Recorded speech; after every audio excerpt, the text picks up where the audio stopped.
Give God 60 seconds. 9 facts about heaven that will surprise you. Number 1, we won't miss our old lives. The upgrade from earth to heaven will be vastly superior to that, from economy to first class. If we would miss something from our old lives, it would be available to us in heaven. Why? Because we will experience all God intends for us. He fashions us to want precisely what He will give us. So what He gives us will be exactly what we want. Number 2, we won't become angels. Death is a relocation of the same person from one place to another. The place changes, but the person remains the same. The same person who becomes absent from his or her body becomes present with the Lord.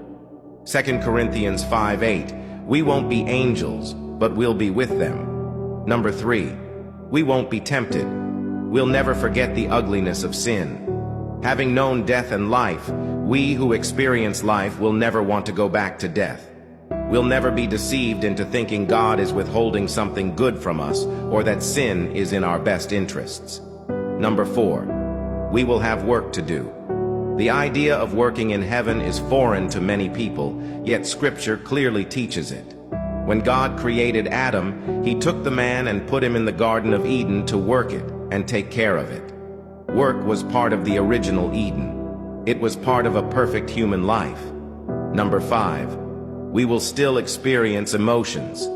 In Scripture, God is said to enjoy love, laugh, take delight and rejoice, as well as be angry, happy, jealous, and glad. To be like God means to have and express emotions.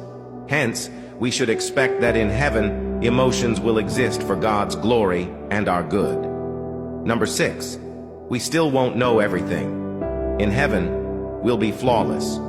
But not knowing everything isn't a flaw. It's part of being finite. Righteous angels don't know everything, and they long to know more. 1 Peter 1:12. They're flawless, but finite. We should expect to long for greater knowledge, as angels do, and we'll spend eternity gaining the greater knowledge we'll seek.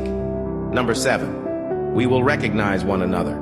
Scripture gives no indication of a memory wipe, causing us not to recognize family and friends.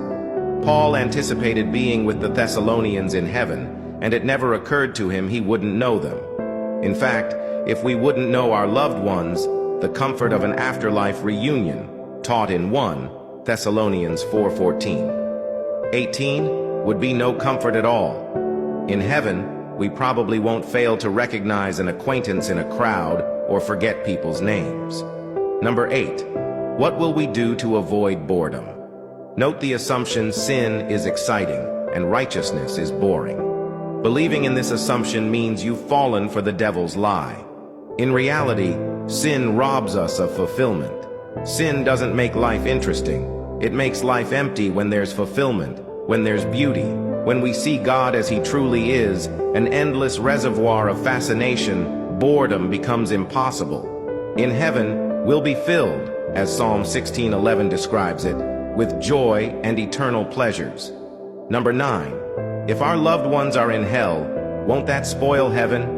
In heaven, we'll see clearly that God revealed Himself to each person and that He gave opportunity for each heart or conscience to seek and respond to Him. Everyone deserves hell. No one deserves heaven. Jesus went to the cross to offer salvation to all. 1 John 2:2. God is absolutely sovereign and doesn't desire any to perish. Yet many will perish in their unbelief.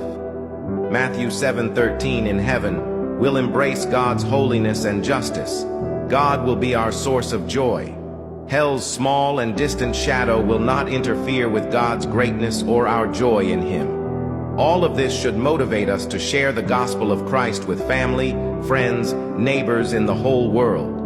Share your love for God in the comments and send this prayer to your closest people. God bless you.